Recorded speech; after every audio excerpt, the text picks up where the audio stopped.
আল্লাহ নবী বলছেন ও নিজে পুরুষের দিকে আকৃষ্ট হয়েছে, লায়াদখুলুল জান্নাহ, ও জান্নাতে যাবে না, ও জান্নাতে যাবে না, ও তো জান্নাতে যাবে না, যাবেই না। ওয়ালা ইয়াজিদনা রিহা, সে জান্নাতের গন্ধ পাবে না। হাই না রিহা তুজাদু মিন মাসিরাতি কাদা ওয়া কাদা, এই জান্নাতের গন্ধ পাওয়া যায় 1 বছরের দূরত্ব পথ থেকে। এটা জান্নাত। এখানে একটা দ্রুতগামী ঘোড়া দৌড়াতে আরম্ভ করেছে, 1 বছর দৌড়িয়ে যত পথ যাবে ওই পথের মাথাতে যদি কেউ দাঁড়াই তাহলে ও জান্নাতের গন্ধ পাবে। তোমার বোন জান্নাতে তো যাবে না, যাবেই না, জান্নাতের গন্ধও পাবে না। বলে রাখলাম আমি অনুবাদক। আজকেই তোমার বোনকে সিদ্ধান্ত পরিবর্তন করতে বলো, তওবা করে পোশাক পরিবর্তন করে আল্লাহকে ভয় করতে বলো। সম্মানিত উপস্থিতি, বলছিলাম মহান আল্লাহ বলেন ওয়ালা তাকরাবুজ জিনা, পৃথিবীর মানুষ তোমরা জেনার নিকটে যায় না। ইন্নাহু কানা ফাহিশা, নিশ্চয় জেনা অশ্লীল অপছন্দ কাজ, ওয়াসাআ সাবিলা, অতীব খারাপ। এই পথ অতীব জঘন্য, এই পথ অতীব খারাপ। শুনুন, কোন পাপকে আল্লাহ এভাবে উল্লেখ করেননি, জেনাকে এইভাবে বলছেন কেন? একদা আবু যার গেফারি রাদিয়াল্লাহু তাআলা আনহু বলেন যে আল্লাহর নবী বললেন যে ব্যক্তি লা ইলাহা ইল্লাল্লাহ বলবে সে জান্নাতে যাবে। তখন আবু যার গেফারি বলছেন চুরি করলে জেনা করলেও যাবে? তখন আল্লাহ রাসূল বলছেন চুরি করলে জেনা করলেও যাবে। আবু যার গেফারি বলছেন চুরি করলে জেনা করলেও যাবে? তো আল্লাহ রাসূল বলছেন চুরি করলে জেনা করলেও যাবে। আবার আবু যার গেফারি বলছেন চুরি করলে জেনা করলেও যাবে। তা আল্লাহ রাসূল বলছেন চুরি করলে জেনা করলেও যাবে। আবু যার গেফারি, তোমার নাক ধুলোই ধূসরিত হোক, আমি যা বলছি সেটাই চূড়ান্ত। শুনুন, জেনা সিরিয়ালে 5 নম্বর পাপ। 1 নম্বর পাপ হচ্ছে শিরক করা, 2 নম্বর পাপ হচ্ছে বাপ মায়ের অবাধ্য চলা, 3 নম্বর পাপ হচ্ছে মিথ্যা কথা বলা, 4 নম্বর পাপ হচ্ছে খাদ্যের ভয়ে ছেলেকে হত্যা করা। একটা ছেলে একটা মেয়ে যথেষ্ট। আপনারা 10 ভাই বোন। আপনারা কয় ভাই বোন? 10 ভাই বোন। আপনাদের বাড়িতে ছিল 3 জন কিষান কামলা, কতটি হলো? 13টা। আপনার বাপ মা কতটি হলো? 15টা। আপনার বাপ রাত্রে 2 জন করে ফকির ধরে নিয়ে যেত বাড়িতে, 17 জন। আপনার মা 17 জনের ভাত রান্না করতে ঢেঁকিতে ধান ভেঙে। কোনোদিন আপনার মা ভারী মনে করেনি, কোনোদিন ভারী মনে করেনি। 17 জনের ভাত রান্না করতে ঢেঁকিতে ধান ভেঙে। এটা ঢাকা শহর। তুমি যদি আমাকে রাত 10টায় বাড়িতে নিয়ে যাও, গিয়ে বলো খালেদা একটু উঠো তো, একজন গেস্ট মেহমান আছে। তুমি রাত্রে মেহমান নিয়েছো, কে এগুলো সব ঝামেলা পাকাও। অথচ তোমার স্ত্রী যেখানে রান্না করে সেখানে গ্যাসের চুলা আছে, সেখানে ফ্রিজ আছে। তোমার স্ত্রী নাক সিটকানি দেয়।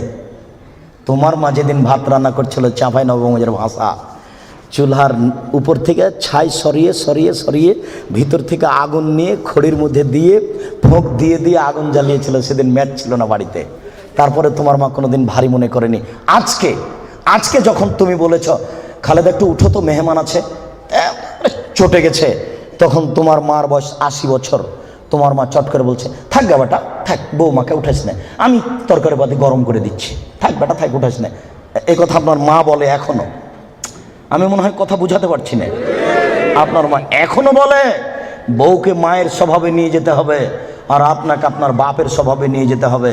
ছেলে কম নিলে সংসার সুখী হবে, এটা ভুল সিদ্ধান্ত। মানুষের টাকা বেশি হতে হতে হতে হতে এত বেশি হবে যে ফকির থাকবে না। এ কথা আল্লাহর নবী বলেছেন, কেউ নিবে না টাকা। লালবাগে 20 বছর পূর্বে যত টাকা ছিল আজকে তার চেয়ে কম না বেশি? 20 বছর পরে আরো কত টাকা বেশি হবে কেউ জানে না।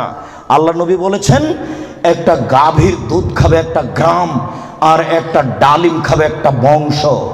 15 বছর পূর্বে একটা গাভীর দুধ হতো ½ কেজি থেকে 3 কেজি, এখন একটা গাভীর দুধ হয় 3 কেজি থেকে 40 কেজি। 15 বছর পূর্বে একটা ডালিম ছিল বাজারে 1 ছটাক, এখন একটা ডালিম বাজারে 1 কেজি। 15 বছরের মধ্যে যদি 3 কেজি থেকে 40 কেজি হতে পারে, 50 বছর পরে একটা গাভী কত দুধ দিবে এ কথা মানুষ জানে না। আপনাকে আমি কি দিয়ে বুঝাই? আল্লাহ নবী বলেছেন এটা গাভীর দুধ খাবে একটা গ্রাম, একটা গ্রামে 50,000 মানুষ থাকতে পারে। 1,00,000,000,000,000 মানুষ থাকতে পারে, একটা গাভীর দুধ খাবে 1 গ্রাম। বলছিলাম 3 নম্বর পাপ হলো, 4 নম্বর পাপ হলো ছেলেকে হত্যা করা, মেরে ফেলা। 5 নম্বর পাপ হলো জেনা। আবু যর গেফারি কেন বলছেন না বাপ মাকে গালি দিলেও জান্নাতে যাবে? এই কথা কেন বলছেন না? মাকে মারলেও জান্নাতে যাবে? এই কথা কেন বলছেন না? বারবার কেন বলছেন জেনা করলেও যাবে, চুরি করলেও যাবে? শুনুন, ঘরে ঘরে জেনা হচ্ছে এ কথা ঠিক, এরপরেও জেনার বাস্তবতা এত খারাপ। আজকে যদি একটা জেনার বিচার হয় তাহলে ওই যুবক যুবতী মনে করে যে মাটি ফেটে গেলে নিচে চলে যেতাম, অথচ মাকে গালি দিলে মানুষ এত অপমান হয় না। বুঝাতে পারলাম না? শিরক করলে মানুষ এত অপমান হয় না। এই কারণে আল্লাহ তাআলা বলছেন জেনার পথটি অতীব খারাপ, জেনার পথটি অতীব জঘন্য। পৃথিবীর মানুষ মাই ইফআল যালিকা ইয়ালকা আসামা, যে ব্যক্তি জেনায় লিপ্ত হবে তার 1 নম্বর বিপদ, সে হবে মহাপাপী। 2 ইজাফ লাহুল আযাব ইয়াউমাল কিয়ামা, যে ব্যক্তি জেনায় লিপ্ত হবে বিচারে তার শাস্তি দ্বিগুণ শতগুণ বেশি হয়ে যাবে। 3 ওয়ায়াখলুদ ফীহি মুহানা, সে চিরদিন জাহান্নামে থাকবে অপমান অবস্থায়। শুনুন, জেনায় লিপ্ত হলে 3টে বিপদ আছে। 1, সে হবে মহাপাপী। 2, বিচারের মাঠে তার শাস্তি দ্বিগুণ শতগুণ বেড়ে যাবে। 3, সে চিরদিন জাহান্নামে থাকবে। মহান আল্লাহ বলেন ওয়াজ্জানিয়াতু ওয়াজ্জানি ফাজলিদু কুল্লা ওয়াহিদিন মিনহুমা মিআতা জালদা। পৃথিবীর মানুষ, বিবাহ পুরুষ নারী যারা জেনায় লিপ্ত হচ্ছে তাদেরকে 100 লাঠি পিটাও। এখানে বলা হয়নি বিবাহিত না অবিবাহিত, তবে মারার সময় যেন তোমাকে ময়া মহব্বত ভাতৃত্বভাব না ধরে, একবারে যথাযথ পিটাও। সম্মানিত উপস্থিতি, আল্লাহ তাআলা এই পর্যন্ত এখানে বলেছেন। আমি আপনাকে জেনার আলোচনা করতে গিয়ে প্রথমে আলোচনা করছি জেনার বিপদ। জেনা করলে মানুষের উপরে বিপদ আসবে। 1, অল্প বয়সে মরণ হবে, মহামারী হবে, কলেরা হবে। 2, এমন রোগ হবে যে রোগ বংশে ছিল না, যে রোগ ডাক্তার চিনে না, যে রোগ বংশে ছিল না, যে রোগ ডাক্তার চিনে না। শুনুন, জেনায় লিপ্ত যদি মানুষ হয় তাহলে অল্প বয়সে মরণ হবে, কলেরা হবে, মহামারী হবে। 3টে সমান একটা। 2, এমন রোগ হবে যেটা বংশে ছিল না, যেটা ডাক্তার চিনে না। দেখুন, আব্দুল্লাহ ইবনে উমর রাদিয়াল্লাহু তাআলা আনহু বলেন রাসূল সাল্লাল্লাহু আলাইহি সাল্লাম বলেছেন লাম তাজহারিল ফাহিসাতু ফি কওমিন কাত্ত ইল্লা ফাসা ফিহিম আত-তাউন ওয়াল আওজা।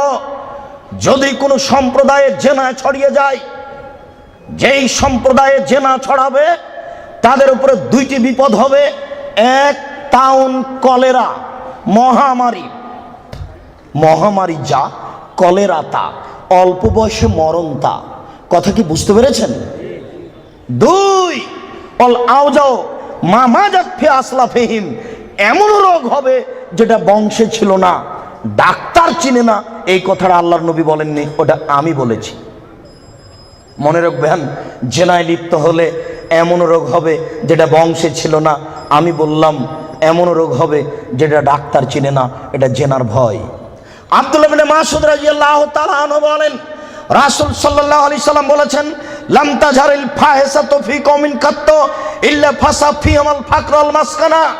যখন কোনো সম্প্রদায়ে জেনা প্রকাশ পাবে তখন তাদের উপরে দারিদ্রতা, নিঃস্বতা, ভিক্ষাবৃত্তি নেমে আসবে। তাকে একদিন না একদিন ভিক্ষুক হতেই হবে। কোটি টাকা ইনকাম করলে তার সংসারে সুবিধা আসবে না। বউ স্ত্রী পরকীয়া প্রেমে লিপ্ত, স্বামীও পরকীয়া প্রেমে লিপ্ত, দুইজন দুইজনকে গালি দেয়। সারাদিনে 3 কোটি টাকা ইনকাম করে আর রাত্রে এসে দুইজন মারামারি করে। বলেন এরা ভিক্ষুক কিনা? বলেন দেখি, এদের কি আছে জীবনে বলেন? একদিন টাকা শেষ হবেই। আমি অনুবাদক, 1450 বছর পূর্বে মুহাম্মদ সাল্লাল্লাহু আলাইহি ওয়াসাল্লাম বলেছেন যেই সমাজে সুদ এবং জেনা প্রকাশ পাবে, যেই সমাজে সুদ এবং জেনা প্রকাশ পাবে, সেই সমাজের উপরে ভিক্ষাবৃত্তি নেমে আসবে, তাদের অর্থ সম্পদ ধ্বংস হবেই, তাকে একদিন না একদিন ভিক্ষুক হতে হবে। এটা জেনার প্রথম বিপদ। মুহাম্মদ সাল্লাল্লাহু আলাইহি সাল্লাম বলেন, আমার উম্মত জেনাকে হালাল মনে করবে। মুহাম্মদ সাল্লাল্লাহু আলাইহি সাল্লাম বলেন, আমার উম্মত জেনাকে হালাল মনে করবে। দুঃখজনক কথা, আমরা জেনাকে হালাল মনে করবে, এত বড় পাপকে। জি, আমির রাদিয়াল্লাহু তাআলা আনহু বলেন, রাসূল সাল্লাল্লাহু আলাইহি সাল্লাম বলেছেন, লা ইয়াকুনান্না ফি উম্মতি আকওয়াম ইস্তাহিলুনাল হিরা ওয়াল হারিরা ওয়াল খামরা ওয়াল মাযিব। অচিরে আমার উম্মতে এমন মানুষ আসছে যারা রেশমি কাপড়কে হালাল মনে করবে, তাদের গায়ে থাকবে সিল্ক জাতীয় জামা, তাদের বাড়িতে থাকবে মখমল জাতীয় চাদর। আমার উম্মত রেশমি কাপড়কে হালাল মনে করবে। 2, আমার উম্মত জেনাকে হালাল মনে করবে। 3, আমার উম্মত মদকে হালাল মনে করবে। 4, আমার উম্মত বাদ্যযন্ত্রকে হালাল মনে করবে। সব দোকানেই টিভি, সব মোবাইলে বাদ্যযন্ত্র, কারোর কাছে এটার পাপের কাজ নয়, কেউ ভাবে না এটা পাপের কাজ। শুনুন, এই ছেলে, তুমি খুব ধৈর্য ধারণ করে থাকো। আলোচনার শেষের দিক যত যাবে তত গুরুত্বপূর্ণ আলোচনা হবে। তুমি খুব সতর্ক থাকো, যতই কষ্ট হোক। সম্মানিত মুরব্বী, আপনার যতই কষ্ট হোক, আপনাকে আমি কিছু সময়ক্ষণ অপেক্ষা করার জন্য অনুরোধ করছি। আপনি ধৈর্য ধারণ করুন, ইচ্ছা করলে সময় বের করা যায় না। মুআয ইবনে জাবাল রাদিয়াল্লাহু তাআলা আনহু বলেন, রাসূল সাল্লাল্লাহু আলাইহি সাল্লাম বলেছেন, নেতৃত্ব শুরু হয়েছে নবী দিয়ে, দয়া দিয়ে, তারপরে নেতৃত্ব হবে খলিফা দিয়ে, দয়া দিয়ে, তারপরে নেতৃত্ব হবে জোরজার মুল্লুক তার, তারপর নেতৃত্ব হবে নেতা, হবেই হবে, সে যে কোনো মূল্যে তাকে হওয়াই লাগবে, যে কোনো মূল্যে। এই শ্রেণীর মানুষদের 5টা পাপের কাজ আছে। 1, ইস্তাহিলুনাল হারিরা, এরা রেশমি কাপড়কে হালাল মনে করবে। 2, অল ফুরুজা, এরা জেনাকে হালাল মনে করবে। এই বোকা ছেলে, তোমার নেতাকে তুমি চিনো? আর জেনার লাইন লেগে আছে, তুমি দেখো তদন্ত করে। আল্লাহ নবী বলেছেন, আমি অনুবাদক। এসব সমাজের নেতারা জেনাকে হালাল মনে করবে। 3, মদকে হালাল মনে করবে। 4, দিনান এরা ধনী হয়ে যাবে, ধনী হওয়ার জন্য যে কোনো সাহায্য পাবে। সম্মানিত উপস্থিতি, এই ছেলে থামো, ওই দিক থেকে কোনো মানুষকে এদিকে আসতে দিও না, চলাচল বন্ধ। ওই দিক থেকে কাউকে এদিকে আসতে দিবেন না, আপনি ধৈর্য ধারণ করো। এই ছেলে, ওই কোণাতে কাউকে এদিকে ঢুকতে দিও না। তার মানে যে যাচ্ছে, যতটা মানুষের গায়ে হাত লাগবে বা ধাক্কা লাগবে, সে আমার কথা বুঝতে পারবে না, সে বেখেয়াল হয়ে যাবে। অতএব তুমি সোচ্চার হও, তোমরা দায়িত্ব পালন করো। আজকে তোমরা বক্তব্য শোনো না, আজকে জনগণকে সহযোগিতা করো। আবু হুরায়রা রাদিয়াল্লাহু তাআলা আনহু বলেন, এতাহারাজুনা তাহারুজাল হিমারে, গাধা যেমন গাভীর সাথে মিলে লজ্জা বুঝে না, ষাঁড় যেমন গাভীর সাথে মিলে লজ্জা জানে না, আমার উম্মত খোলা মাঠে জেনা করবে, লজ্জা বুঝবে না। মুসলিম। গাধা যেমন গাধীর সাথে মিলে লজ্জা বুঝে না, ষাঁড় যেমন খোলা মাঠে মিলে লজ্জা জানে না, মানুষ তেমন খোলা মাঠে জেনা করবে, লজ্জা বুঝবে না। এটা আপনাকে আমি কি দিয়ে বুঝাই, আপনি নিজেই বুঝেন। এই ছেলে, রমনা পার্ক তোমার বাড়ির পাশে, তুমিও সেখানে যাও। ঢাকা বিশ্ববিদ্যালয় তোমার বাড়ির পাশে, তুমি সেখানে যাও। আর ওই কোথায় জিয়াউর রহমান সাহেব মারা গেলেন, হাড়হাড্ডি নিয়ে এসে সংসদ ভবনে পুঁতে দেওয়া হলো। শোনো, গোটা মাঠ হলো জেনার কারখানা। এই রাস্তা দিয়ে মিনিটে লক্ষ মানুষ হাঁটে। ওসি যান, দারোগা যান, চেয়ারম্যান যান, এমপি যান, মন্ত্রী যান, ডিসি যান, এডিসি যান, মিনিটে লক্ষ মানুষ যায়। দেখো তুমি এই রাস্তার উপরে যুবক যুবতীকে চেপে ধরে আছে, যুবক যুবতীর উরু রানের উপরে মাথা দিয়ে ঘুমিয়ে আছে। কেউ কিছু বলে না, বলা নাকি যায় না। কেউ কিছু বলে না, বলা নাকি যায় না, বলা নাকি অপরাধ। এই দেশে নাকি কেউ মানুষ নেই, সবাই নাকি পশু। পশু যদি না হয় তাহলে বলে না কেন? জবাব কে দেবে? কাপুরুষ। জবাব তোমাকেই দিতে হবে। কেউ কোনো কিছু বলে না। আল্লাহ রাসূল বলেন, আলাইনানে তাজনিনে জেনা হমান নাজর, এই ছেলে, দুই চোখের জেনা হচ্ছে চোখ দিয়ে দেখা। অল ওজনানে জেনা হমাল ইস্তেমাও, দুই কানের জেনা হচ্ছে কান দিয়ে শোনা। ওয়াল ইয়াদ জেনা হাল বাতস, হাতের জেনা হচ্ছে হাত দিয়ে ধরা। আর রিজিল জেনা হাল মাসি, পায়ের জেনা হচ্ছে পা দিয়ে চলা। জেনাল কালব তাতামানা তাস্তাহি, অন্তরের জেনা হচ্ছে পরিকল্পনা করা। জেনাল লেসানে নুতক, জিহ্বার জেনা হচ্ছে কথা বলা। এগুলি সব জেনা। আমি অনুবাদক, হাদিস মুসলিম। এবার তুমি বাঁচো কি করে? এই ছেলে, তোমার মোবাইলে দিন রাত পতিতালয়ের মেয়ে নাচে, শোনো, আল্লাহ রাসূল বলেন, ইন্নাল মারাতা ইজাস্তাতারাত, যখন কোনো মহিলা সাজসজ্জা গ্রহণ করে, সাজগোজ করে, দেখো তুমি বিপদে পড়েছ, তোমার বোনও বিপদে পড়েছ। আমি অনুবাদক।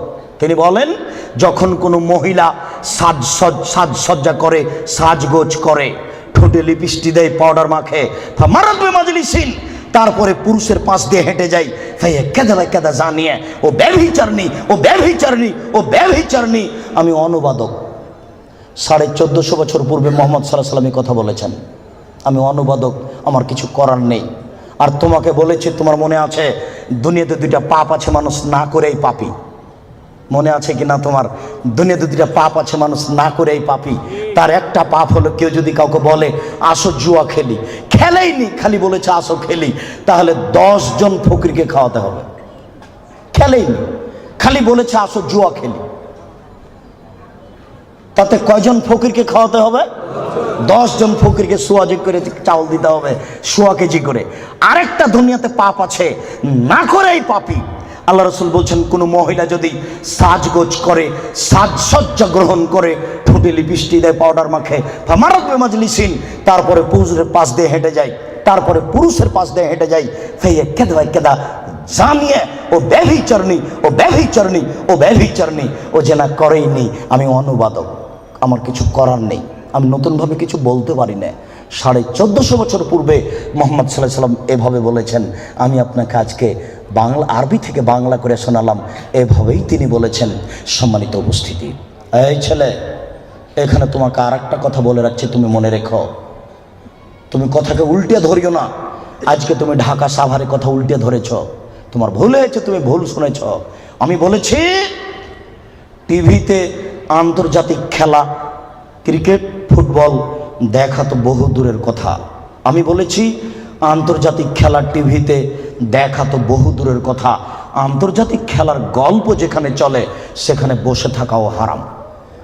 দেখি কোন মায়ের বেটা এই ফতোকে উল্টে ধরতে পারে। আর তোমার বাড়ির উপরে, 5 তলা বাড়ির উপরে অনেকগুলি পতাকা, তার একটা হচ্ছে ব্রাজিলের পতাকা। তুমি ব্রাজিলকে চিনো কে? তুমি কি ব্রাজিলকে চিনো কে? আচ্ছা, তুমি কি কোনোদিন ভেবেছো ব্রাজিল কে? আচ্ছা, তোমার বিদ্যা তো নেই, তোমার কি একটু বুদ্ধিও নেই? তুমি কি মানুষই নও? রাজশাহী চাঁপাইনবাবগঞ্জের ভাষাতে তুমি কি অমানুষ? তোমার ভিতরে কি কোনো মানবতাই নেই? ওরা ইহুদি, ওরা খ্রিস্টান, ওরা ইহুদি, ওরা খ্রিস্টান। শোনো, যদি তারা শোনে যে তুমি পায়খানায় পড়ে গেছ, তাহলে অট্ট হাসি দিবে। আর যদি তোমাকে পাশে পাই, তাহলে তোমার মাথার উপরে লাথি মারবে। আর যদি তোমাকে পাশে পাই, তাহলে আরো 3 বালতি পায়খানা তোমার মাথার উপরে দিয়ে দেবে। বলো দেখি, ওরা কারা? ওরা ইহুদি, ওরা খ্রিস্টান, ওরা জন্মসূত্রেই তোমার শত্রু। ওরা বলছে তোমার নবী ভুয়া, মুহাম্মদ সাল্লাল্লাহু আলাইহি ওয়াসাল্লাম ভুয়া নবী। নবী হলে আমাদের মধ্যে থেকে হবে কেন? ইব্রাহিম আমাদের, সুলাইমান আমাদের, দাউদ আমাদের, মুসা আমাদের, ঈসা আমাদের, ইয়াকুব আমাদের, ইউসুফ আমাদের, সব নবী আমাদের। মুহাম্মদ নবী হলে ইহুদি খ্রিস্টানদের মধ্য থেকে হবে, আমাদের মধ্য থেকে হবে। আরে মুহাম্মদ নাকি পৌত্তলিকের মধ্য থেকে হয়েছে। ছি ছি ছি ছি ছি, এ কেন নবী হবে?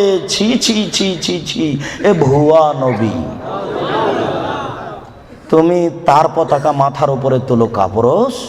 তোমার বিদ্যাকে আমি কবর দিতে এসেছি, তুমি মনে রেখো, তোমার আমি কিছু না কিছু উপকার করবই করবো ইনশাআল্লাহ। শুনুন, দুনিয়াতে 2টি পাপ আছে, মানুষ না করেই পাপী। ফুটবল, ক্রিকেট, র্যাকেট খেলা যায় ওই সময়তে যখন টাকার হারজিত থাকবে না, শরীর চর্চা থাকবে, তখন যায়। ফুটবল, ক্রিকেট, র্যাকেট, ভলিবল এগুলো খেলা যাবে ওই সময়তে যখন টাকার হারজিত থাকবে না, শরীর চর্চা হবে। আর যাতে শরীর চর্চা নেই, বসে বসে সময় কাটাই, এটা খুবই খারাপ। চৌসার, ছক্কা, লুডু, দাবা, পাঞ্জা, ক্যারাম বোর্ড, তাস, গেমস এইসব খেলায় যদি কেউ অংশগ্রহণ করে তাহলে সে তার হাতকে শরীর শুকুরের রক্তের মধ্যে ডুবিয়ে দিয়েছে। মুহাম্মদ সাল্লাল্লাহু আলাইহি ওয়াসাল্লাম বলেন, মান লাইবা নারদে শির ফাকাদাত খালায়াদাহু বিদামে খিনজির। কেউ যদি চৌসার, ছক্কা, লুডু, দাবা, পাঞ্জা, ক্যারাম বোর্ড, তাস, গেমস এই ধরনের খেলায় অংশগ্রহণ করে, সে তার হাতকে শরীর শুকুরের রক্তের মধ্যে ডুবিয়ে দিয়েছে। তুমি সাবধান থাকো। সম্মানিত উপস্থিতি, রাসূল সাল্লাল্লাহু আলাইহি ওয়াসাল্লাম বলেন, ইন্না মিম্মা তাখাওয়াফা আলা উম্মতি, আমার উম্মতের উপরে আমি সবচেয়ে যেটা বেশি ভয় করি, পৃথিবীর মানুষ, আমি বলে গেলাম মুহাম্মদ সাল্লাল্লাহু আলাইহি সাল্লাম, আমার উম্মতের উপরে আমি সবচেয়ে যেটা বেশি ভয় করি, এক নম্বর ভয় হচ্ছে আমার উম্মত জেনায় লিপ্ত হবে, এইটা আমার ভয়। দুই, শাহওয়াতুল খাফিয়া, আমার উম্মত গোপন পাপে লিপ্ত হবে, এইটা আমার ভয়। আমার উম্মত গোপন পাপে লিপ্ত হবে, এইটা আমার ভয়। ছেলে মেয়ে, যুবক যুবতী গোসলখানাতে ঢুকলেই পাপ করছে, একাই হলেই পাপ করছে।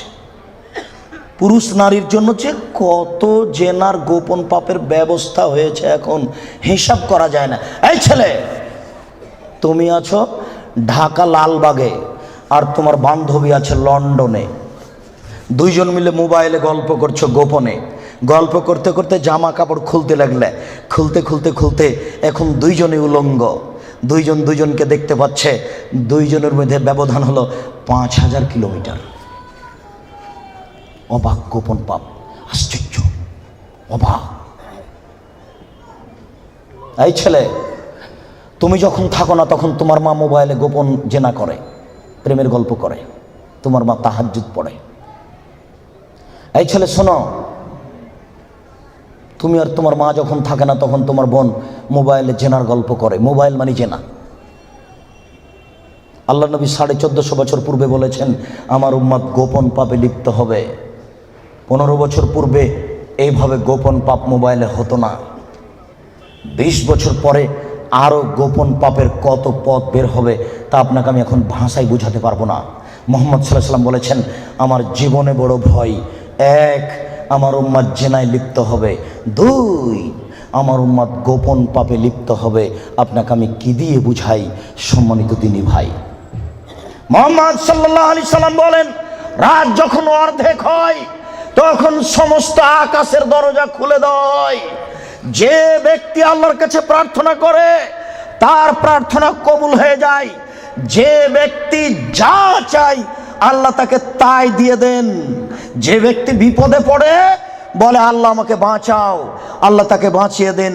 ইল্লাল বাগিন বেফার জেহা, তবে যার জেনার সম্পর্ক আছে তার কথা কবুল হয় না। এই ছেলে শোনো, তুমি ম্যাট্রিক পরীক্ষা দিয়েছো, আল্লাহর কাছে প্রার্থনা করছো, আল্লাহ আমার রেজাল্টটা ভালো করে দাও, আল্লাহ আমার রেজাল্টটা ভালো করে দাও, আমাকে গোল্ডেন দাও। আর তোমার মা তাহাজ্জুদ পড়ার পরে চোখের পানি ঝরিয়ে বলছে, আল্লাহ আমার ছেলেটাকে একটা ভালো রেজাল্ট দাও, গোল্ডেন দিয়ে দাও আমার ছেলেকে। এইভাবে তোমার মা রাতের অন্ধকারে চোখের পানি অঝর নয়নে ঝরিয়ে কাঁদছে। তুমি যখন থাকো না তখন তোমার মা মোবাইলে প্রেমের গল্প করে। তোমার মা কিয়ামত পর্যন্ত কাঁদলেও তার কথা কবুল হবে না। আমি অনুবাদক, আমি বুঝাতে পারলাম না। অর্ধেক রাত হলে আকাশের দরজা কি হয়? খুলে দেওয়া হয়। যে যা চাই তাকে আল্লাহ তা দিয়ে দেন। যে যে বিষয়ে প্রার্থনা করে সেটা আল্লাহ কবুল করেন। যে যে কোনো বিপদে পড়েছে আল্লাহ তাকে উদ্ধার করেন। তবে যার জেনার সম্পর্ক আছে তার কথা আল্লাহ কবুল করেন না। আমি কি দিয়ে বুঝাই জেনা কত বড় বিপদ? আমি কি দিয়ে বোঝাই আপনাকে জেনা কত বড় বিপদ?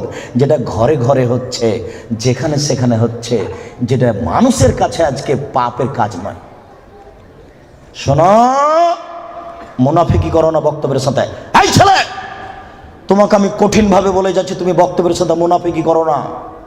এখান থেকে উঠার আগে মোবাইলে যত মেয়ের নাম্বার আছে তুমি কেটে দিয়ে উঠবা।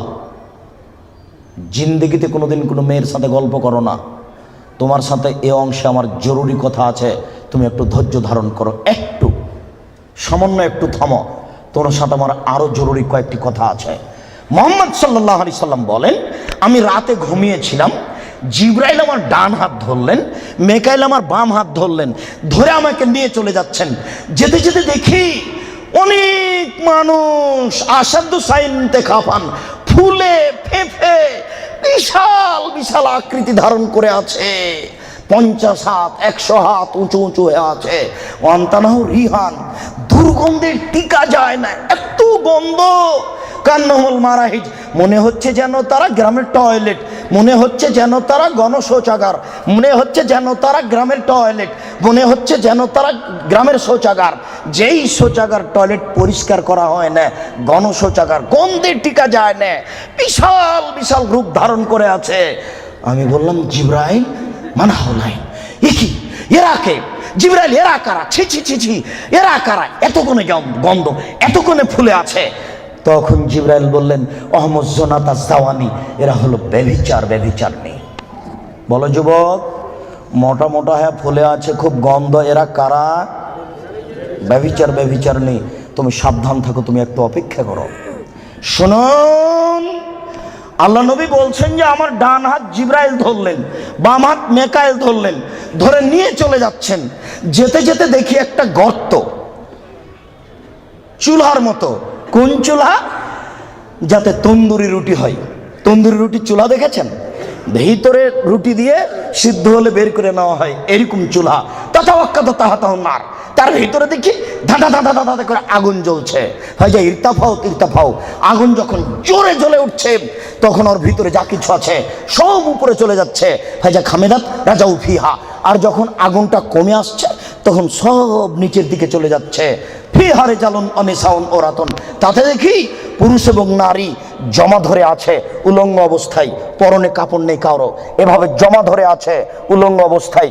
আগুন যখন জোরে জ্বলে উঠছে দাদা দাদা দাদা করে উপরে চলে যাচ্ছে, আবার যখন আগুন কমে যাচ্ছে তখন নিচের দিকে চলে যাচ্ছে, আর উপরে উঠলে মনে হচ্ছে যেন বের হয়ে পড়ে যাবে। দেখে সেখানে পুরুষ এবং নারী উলঙ্গ অবস্থায় জ্বলছে। আমি বললাম, জিবরাইল মানাউলা, এরা কারা? তখন জিবরাইল বললেন, অহমদ জনাত, তারা হলো ব্যভিচার, ব্যভিচারনি। আল্লাহ নবী বলেছেন, যেসব মহিলারা জেনায় লিপ্ত হবে ওদের লজ্জা স্থানের গন্ধে জাহান্নামীরা জাহান্নামে টিকতে পারবে না। যেসব মহিলারা জেনায় লিপ্ত হবে ওদের লজ্জা স্থানের গন্ধে জাহান্নামীরা জাহান্নামে টিকতে পারবে না। যেসব মহিলারা জেনায় লিপ্ত হবে ওদের লজ্জা স্থানের গন্ধে জাহান্নামীরা জাহান্নামে টিকতে পারবে না। মুহাম্মদ সাল্লাল্লাহু আলাইহি সাল্লাম বলেছেন। শুনুন সম্মানিত দিনী ভাই, আবু হুরায়রা রাদিয়াল্লাহু তাআলা আনহু বলেন, রাসূল সাল্লাল্লাহু আলাইহি সাল্লাম বলেছেন, আল বিকরু বিল বিকরি জিলদু ওয়া তাগরিবু সানা। অবিবাহিত ছেলে মেয়ে যদি জিনায় লিপ্ত হয় তাহলে তাকে 100 লাঠি পিটিয়ে এলাকা থেকে 1 বছরের জন্য তাড়িয়ে দিতে হবে। তিনি বলেন, আস-সাইবু বিস-সাইব রাজম, বিবাহিত পুরুষ নারী যদি জেনায় লিপ্ত হয় তাহলে তাকে ইট ঢেল পাথর দিয়ে মেরে মেরে মেরে ফেলতে হবে। এদেশের লাখো ভাবিকে ইট ঢেল পাথর দিয়ে মেরে ফেলতে হবে যারা দেবরের সাথে জেনায় লিপ্ত হয়েছে। এদেশের লাখো দুলাভাইকে ইট ঢেল পাথর দিয়ে মেরে ফেলতে হবে যারা সেলিকার সাথে জেনায় লিপ্ত হয়েছে। এদেশের লাখো পুরুষকে ইট ঢেল পাথর দিয়ে মেরে ফেলতে হবে যাদের স্ত্রী থাকার পরেও অন্য নারীর সাথে জেনায় লিপ্ত হয়েছে। এদেশের লাখো নারী বেহায়া বেশরমা লজ্জাহীনা নারী যারা স্বামী বাড়িতে থাকার পরেও অন্য পুরুষের সামনে নিজের পরনের কাপড় খুলে উলঙ্গ অবস্থায় জেনায় লিপ্ত হয়। শুনুন, এদের ইট ঢেল পাথর দিয়ে মেরে মেরে মেরে ফেলতে হবে, এদের বাঁচার কোনো পথ নেই। রাসূল সাল্লাল্লাহু আলাইহি সাল্লাম বলেন, 3 শ্রেণীর মানুষকে হত্যা করতে হয়, তবে 2 শ্রেণীর মানুষের বাঁচার পথ আছে। মনে রাখুন, 3 শ্রেণীর মুসলমানকে হত্যা করতে হয়, 2 শ্রেণীর মানুষের বাঁচার পথ আছে, 1 শ্রেণীর মানুষের বাঁচার পথ নেই। এক, কেউ যদি বলে আমি কোরআন মানি না তাহলে তাকে হত্যা করতে হবে। কেউ যদি বলে গাভীর দুধ হারাম তাহলে তাকে হত্যা করতে হবে। কেউ যদি বলে মদ হালাল তাহলে তাকে হত্যা করতে হবে। সরকারের পক্ষ থেকে গলায় ফাঁস দেওয়া হয়েছে, ফাঁস টান টান। তখন বলছে বলেছে আমার ভুল হয়েছে, আমি কথা ফিরিয়ে নিলাম। তাহলে তাকে আর ফাঁসি দিতে হবে না, নামিয়ে নিতে হবে, বেঁচে গেল। পাপ করেছিল হত্যার যোগ্য। আমি বুঝাতে পারলাম না মনে হয়। দুই, কেউ যদি কাউকে হত্যা করে তাহলে তাকে হত্যা করতে হবে, এর নাম কেসাস। এই ছেলে, তোমার দাদার বয়স 90 বছর, তাহাজ্জুদ পড়ে ফজরের টাইমে বের হচ্ছিল, মসজিদে নামাজ পড়তে যাবে। কালকে তোমার দাদাকে একটা ছেলে গালি দিয়েছে, তাহাজ্জুদ পড়তে বের হওয়ার সময় দেখো ওই ছেলেটা, তোমার দাদা এক থাপ্পড় দিতে ছেলেটা মারা গেছে। এখন তোমার দাদাকে কেসাস স্বরূপ ফাঁসি দিতে হবে সরকারের পক্ষ থেকে, তবে তোমার দাদার বাঁচার পথ আছে। ওই ছেলেটার বাপ মা যদি বলে আচ্ছা যাক আমাদের ছেলেকে মেরেছে আমরা মারবো না, তাহলে তোমার দাদা বেঁচে গেলেন। কথা কি বুঝাতে পেরেছি?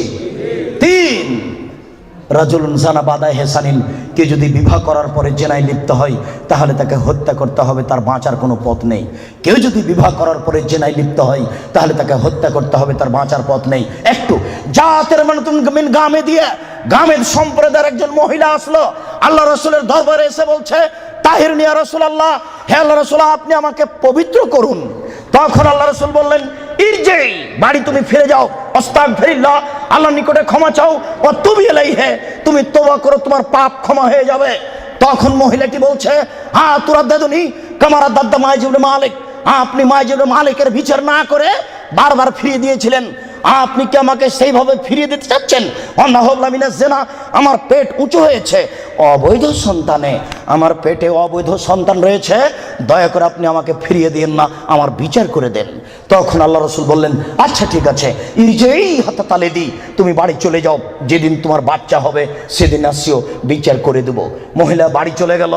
বাচ্চা সবে মাত্র প্রসব হয়েছে, মুসলিম গ্রন্থে এসেছে ওই বাচ্চাটাকে ন্যাকড়ার মধ্যে জড়িয়েছে, প্রসব হওয়া মাত্র জড়িয়ে নিয়ে এসে আল্লাহ রসুলের দরবারে এসে বলছে আল্লাহ রসুল এ দেখেন বাচ্চা প্রসব হয়েছে, বিচার করে দেন। আল্লাহ রসুল মাথাটা নিচু করে বলছেন ইরজি, বাড়ি চলে যাও, ফারজি হে, বাচ্চাকে দুধ খাওয়াও, হাতে তাপতে মিহে, যেদিন বাচ্চা দুধ ছেড়ে দিবে সেদিন আসিও, বিচার করে দেবো। মহিলা চলে গেল, বাচ্চাকে 2 বছর দুধ পান করালো। 2 বছর পরে মহিলা বিচারালয়ে উপস্থিত, অফিয়াদেহি কেসরাত খুবজিন, এমত অবস্থায় বাচ্চার হাতে এক টুকরা রুটি রয়েছে, এই রুটি প্রমাণ করে বাচ্চা খাদ্য খেতে পারে। ফাওয়াসাদাহু বেয়াদে রাজুলিন মিনাল মুসলিমিনা, আল্লাহ রাসূল ওই ছেলেটাকে একজন মুসলমানের হাতে সমর্পণ করলেন, বললেন যাও তুমি এই ছেলেটাকে লালন পালন করো। তিনি বললেন সঙ্গী সাথী এই যাবো বিহা, তোমরা একে মাঠে নিয়ে যাও, এই মহিলাকে মাঠে নিয়ে যাও, আফিরুল্লাহ সাতরেহা, মাঠে নিয়ে গিয়ে গর্ত খুঁড়ে বুক পর্যন্ত পুঁতে দাও, ফারজেমুহা, এরপরে তাকে ইট ঢেল পাথর দিয়ে মেরে ফেলো। সাহাবীগণ বলেন আমরা তাকে মাঠে নিয়ে গেলাম, মাঠে নিয়ে গিয়ে গর্ত খুঁড়ে বুক পর্যন্ত মাটিতে পুঁতে দিলাম, এরপরে চতুর্দিক থেকে ইট ঢেল পাথর মারতে লাগলাম। খালিদ বিন ওয়ালিদ বলেন একটা পাথর আমি নিয়ে তার মুখের উপরে মারলাম, ফাতারা জাহাদাম আলা ওয়াজহি খালিদ, পাথরটা মুখে লেগে মুখ ফেটে রক্ত ছিটে খালিদের গায়ে লাগলো। ফাসাব্বাহা, খালিদ গালি দিয়ে বসলেন ছি ছি, একজন জেনাকারিনী মহিলার গায়ের রক্ত আমার গায়ে লাগলো, এরকম কিছু হবে? আল্লাহ রাসূল বললেন মারে রে খালিদ তুমি গালি দিও না, লাগা তাওবাতান লাউ তাওয়া সায়মাকসিন লা গফিরা লাহু। এই মহিলা আল্লাহর দরবারে এত ক্ষমা ভিক্ষা চেয়েছে, এই মহিলা আল্লাহর দরবারে এত কান্নাকাটি করেছে, পৃথিবীর বড় থেকে বড় পাপী যদি এইভাবে কান্নাকাটি করে তাহলে তার পাপ ক্ষমা হয়ে যাবে। খালিদ তুমি একে গালি দিও না, দুঃখিত আপনাকে আমি কি দিয়ে বুঝাই, পৃথিবীর সবচেয়ে বড় পাওয়ারফুল মানুষ হচ্ছেন মুহাম্মদ সাল্লাল্লাহু আলাইহি সাল্লাম। পৃথিবীর ইতিহাসে এত বড় পাওয়ারফুল মানুষ কেউ জন্ম নেয়নি, কিয়ামত পর্যন্ত কেউ নিবে না। জান্নাতের গেটে বড় অক্ষরে লেখা আছে সর্বপ্রথমে যিনি জান্নাতে প্রবেশ করবেন তিনি হলেন মুহাম্মদ সাল্লাল্লাহু আলাইহি সাল্লাম। জান্নাতের ভিতরে একটা ঘর আছে, সেই ঘরের ভিতর দিকে একজন ফেরেশতাকে দাঁড় করে রাখা হয়েছে, এখনো উপস্থিত। তাকে বলা হয়েছে কেউ যদি বাহির থেকে এসে ঠক ঠক করে শব্দ দেয়, কে যদি বাহির থেকে বলে মুহাম্মদ, তাহলে এই দরজা খুলে দিও, এই ঘর মুহাম্মদ ছাড়া কারোর জন্য খোলা হবে না। আপনাকে আমি কি দিয়ে বুঝাই মুহাম্মদ সাল্লাল্লাহু আলাইহি সাল্লাম কত বড় পাওয়ারফুল মানুষ।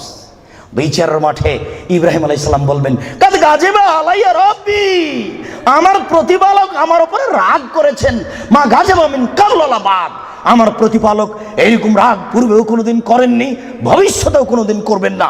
নাফসি নাফসি, আমার যে কি হয় তা আমি নিজেই বুঝি না।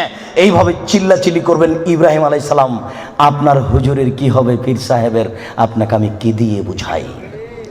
শুনুন, ওই সময়তে মোহাম্মদ সাল্লাল্লাহু আলাইহি সাল্লাম সিজদায় পড়বেন, তখন আল্লাহ বলবেন এই ফারাসাক সালতুতা পাসফাতু সাফা, মোহাম্মদ মাথা উঠান, বলেন, যা বলবেন তাই মেনে নিব, যেই কথা বলবেন আমি সে কথা গ্রহণ করব। আপনি মাথা উঠান না, আপনি বলেন না আমাকে কি বলছেন, আমি আল্লাহ, আপনি যা বলবেন তাই মেনে নিব।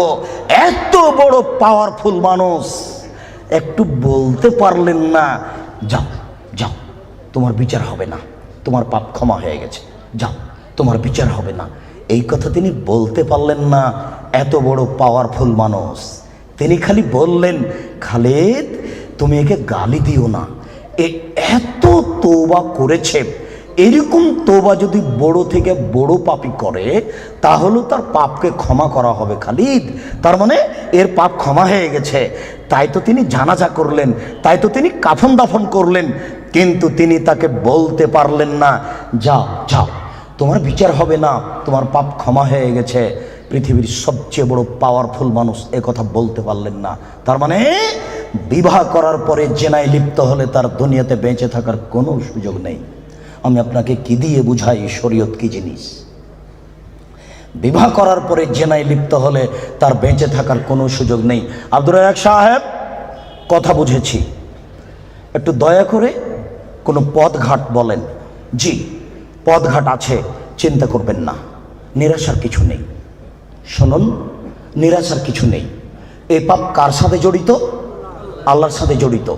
আল্লাহ নবী বলেছেন, কেউ যদি জেনে শুনে 1 টাকা সুদ খায়, 36 বার জেনা করে যত পাপ হবে, 1 টাকা সুদ খেলে তার চেয়ে বেশি পাপ হবে। তিনি বলেছেন, সুদের পাপের 70টি ভাগ রয়েছে, ছোট ভাগ হলো মার সাথে জেনা করলে যেমন পাপ হয়। সুদ যত বড়ই পাপ হোক না কেন, সুদের পাপ কার সাথে জড়িত? আল্লাহর সাথে জড়িত। জেনার পাপ কার সাথে জড়িত? আল্লাহর সাথে জড়িত। যুবক, তুমি নিরাশা হবে না, নিরাশার কিছু নেই। শোনো, ওই মোড়ে উঠে এইখানে রিক্সা থেকে নেমে রিক্সাওয়ালাকে বলছো, রিক্সাওয়ালা কয় টাকা ভাড়া রে? 40 টাকা। হ্যাঁ বেটা, 20 টাকা ভাড়া, 40 টাকা চাও। এক থাপ্পড় দিয়ে 20 টাকা দিয়ে বিদায় করে দিলে। এখন এই পাপ তওবা করে ক্ষমা হবে না, মরা পর্যন্ত কাঁদলেও হবে না। এটা খুবই জটিল। জেনার পাপের চেয়ে রিক্সাওয়ালাকে একটা থাপ্পড় মারা কত যে কঠিন, আপনাকে আমি কি দিয়ে বুঝাই? এই ছেলে, তোমার বাপ দলীয় দাপটে জমি দখল করেছে, দিন রাত যদি তোমার বাপ তাহাজ্জুদ পড়ে হবে না। শফিকুল ইসলাম জাগরণী বলেছেন, লাভ হবে না কবর পাকা করে দিয়েছেন, বাপের কবর যদি স্বর্ণ দিয়ে বানান কোনো লাভ হবে না। নজরুল ইসলাম বলেছেন, মসজিদের পাশে কবর দিও ভাই। মসজিদের পাশে কেন, আপনার বাপের কবর যদি কাবা ঘরের নিচে ঢুকিয়ে দেন 1 পয়সা লাভ হবে না।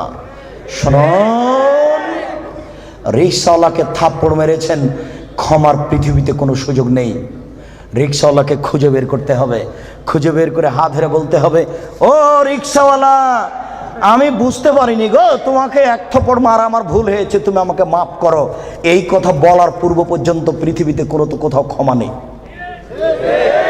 এরা মানুষের সাথে জড়িত পাপ। এই ছেলে, তুমি দিন রাত গরু জবাই করো আর কসাই গোস্ত বিক্রি করো, কোটি টাকা ইনকাম করো, তাতে আসে যায় না। কোটি টাকা ইনকাম করো, তাতে আসে যায় না।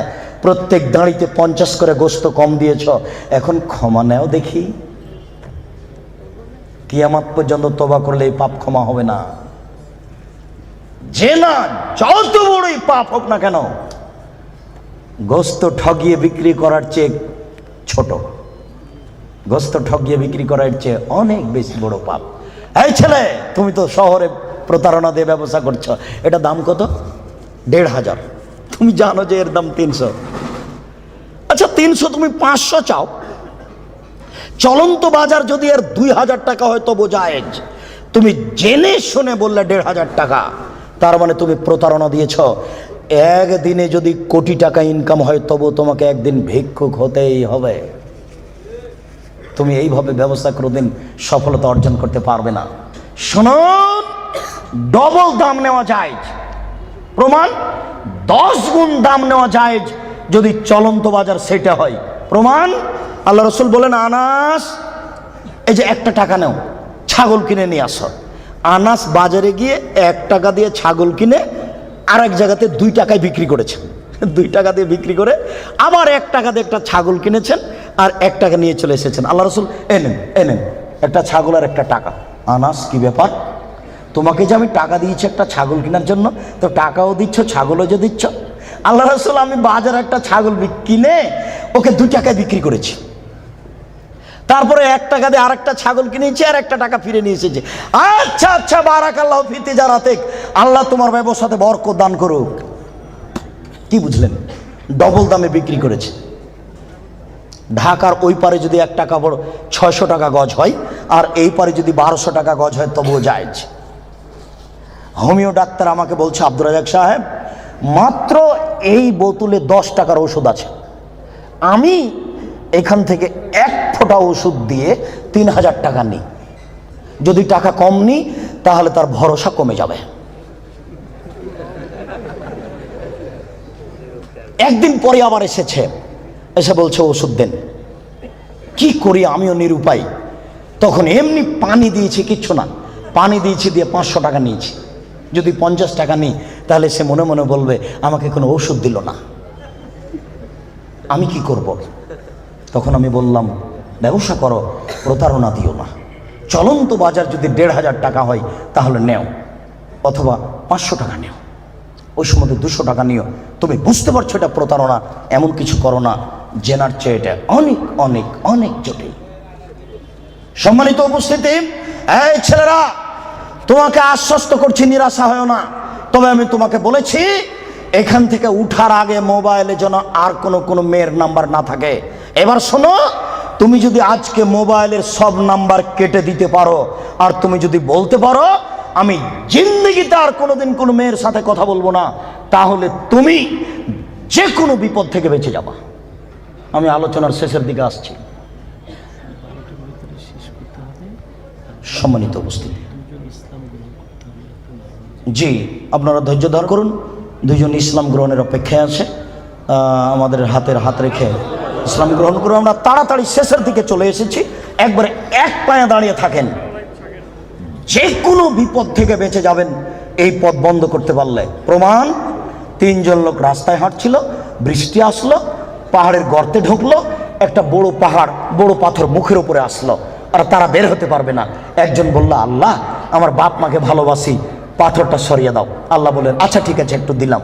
একজন বলল, আল্লাহ, আমি একটা লোককে কাজে নিয়েছিলাম, অর্ধেক দিন কাজ করার পরে চলে যাবে। আমি বললাম, টাকা নেও। ও বলছে, না, নিব না। কদিন পরে এসে বলছে, টাকা দেন। আমি বললাম, গরু ছাগল নিয়ে যাও। আমাকে বলছে, মজাক করবেন না, একদিনের টাকা দেন। আর আমি বললাম, মজাক করিনি, তুমি গরু ছাগল নিয়ে যাও না। সব নিয়ে চলে গেল। আমি যদি তোমাকে সন্তুষ্ট করার জন্য এই কাজ করে থাকি, পাথরটা সরিয়ে দাও। আল্লাহ বললেন, আচ্ছা ঠিক আছে, আমি সরিয়ে দিলাম। 3 জনের তৃতীয় জন বলছে, আল্লাহর নবী, আমার একজন চাচাতো বোন ছিল, আমি তাকে জীবন বাজি রেখে ভালোবাসতাম, আমি তার সাথে জেনা করতে চাইলাম, ফাবাত, সে নাকচ করে দিল। আমাকে বলল, এই তুই যদি 100টা স্বর্ণের টাকা আমাকে দিতে পারিস, আমি রাজি। আমার ভেবেছিল আমি গরিব মানুষ, 100 টাকা সংগ্রহ করতে পারবো না। হাড় ভাঙা পরিশ্রম করে 100 টাকা নিয়ে উপস্থিত, আমার বোনের হাতে দিলাম। ফাজালাস্তু বাইনা রিজলাইহা, আমি তার 2 পায়ের মাঝে বসলাম, আমি জেনা করব। তখন আমার বোন বলছে, আব্দুল্লাহ, হে আল্লাহর বান্দা, ইত্তাকিল্লাহ, আল্লাহকে ভয় কর রে, ওরা তাফতাহিল খাতামা, তুই আমাকে অসতী প্রমাণ করিস না। এ আল্লাহর বান্দা, তুই আল্লাহকে ভয় কর রে, আমাকে অসতী করিস না। ফাকুমতা আনহা, আমি ওখান থেকে উঠে গেছি, তোমার ভয়ে পাথর সরিয়ে দাও।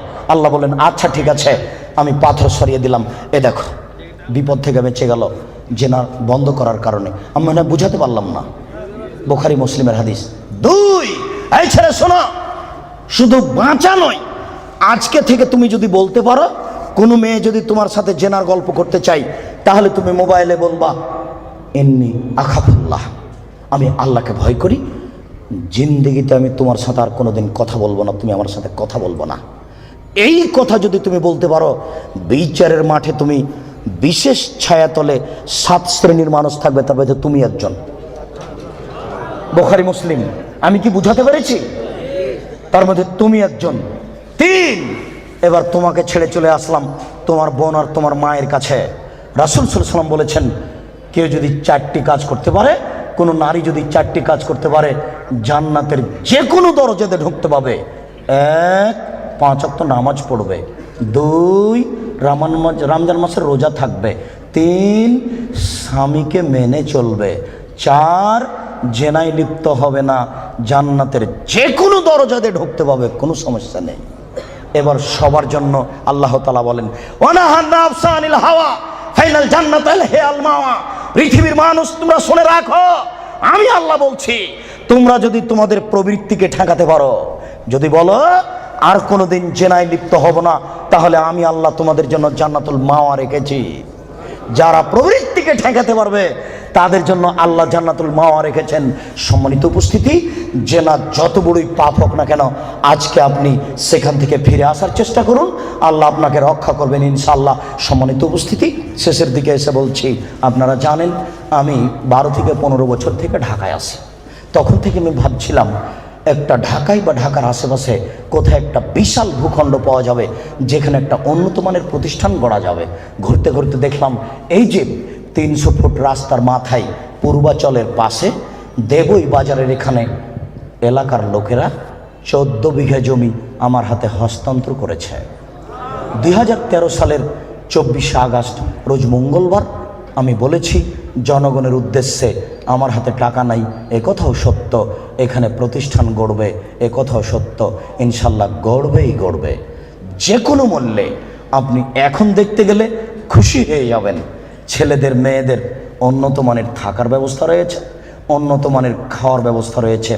ভর্তির তারিখ 2রা জানুয়ারি রোজ শনিবার। ছেলেদের মেয়েদের উন্নত মানের থাকার ব্যবস্থা রয়েছে, উন্নত মানের খাওয়ার ব্যবস্থা রয়েছে। কোটি টাকা লাগে না, লক্ষ টাকা লাগে না। অত টাকা খরচ করে কি করবেন? 1 to 0 পড়িয়ে ওখানে ছেলে মেয়ে নিয়ে যান। আপনি প্রতিষ্ঠানকে মূল্যায়ন করুন। মর্মে আমার প্রথম কথা, একটু আল্লাহকে বলবেন, আল্লাহ আব্দুর রাজাক সাহেব যে পদক্ষেপ নিয়েছে এটা তুমি কবুল করো আল্লাহ। এরপর আমাকে পরামর্শ দিবেন, আমি আপনার পরামর্শ মূল্যায়ন করব। আমি চাচ্ছি এখানে ছেলেরা বাংলা, ইংরেজি, আরবি উন্নত মানের শিক্ষা অর্জন করে অন্যায়ের বিরুদ্ধে লড়বে, মুখে কলমে মিডিয়েই ইনশাল্লাহ তারা লড়বে। সময়ের ব্যবধান। এরপরে আপনাকে যেটা বলেছি, আল্লাহর নবীর চলেনি টাকা ছাড়া, আমার চলবে টাকা ছাড়া, এই কথা আমি মনে করি না। যার যতটুকু সম্ভব এখানে ব্যয়বহুল খরচের প্রতিষ্ঠান নির্মাণ কাজ চলছে।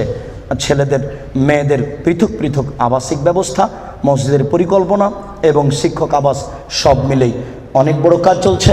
আমি বিশ্বাস করি পতিতালয়ের মহিলা যদি কুকুরকে পানি পান করে জান্নাত যেতে পারে, আপনি যদি এখানে টাকা দিয়ে অংশগ্রহণ করেন আপনিও জান্নাত পাবেন ইনশাআল্লাহ। এতে আমি বিশ্বাসী। এই প্রতিষ্ঠানকে মূল্যায়ন করুন। শেষের কথাটি, আমরা চিরদিন থাকবো না এই কথাই ঠিক। আমার কাছে বিদ্যা নেই, এরপরেও ভাঙাচোরা বিদ্যা দিয়ে এই বই পুস্তকগুলি লেখার চেষ্টা করি। কে বড় ক্ষতিগ্রস্ত, কে বড় লাভবান, আদর্শ পরিবার, আদর্শ নারী, অনেক বই আছে। আর দোয়ার আলোচনা আছে, বিস্তারিত দোয়া কোথায় কি পড়তে হবে, সব বইগুলি স্টেজ থেকে সংগ্রহ করবেন।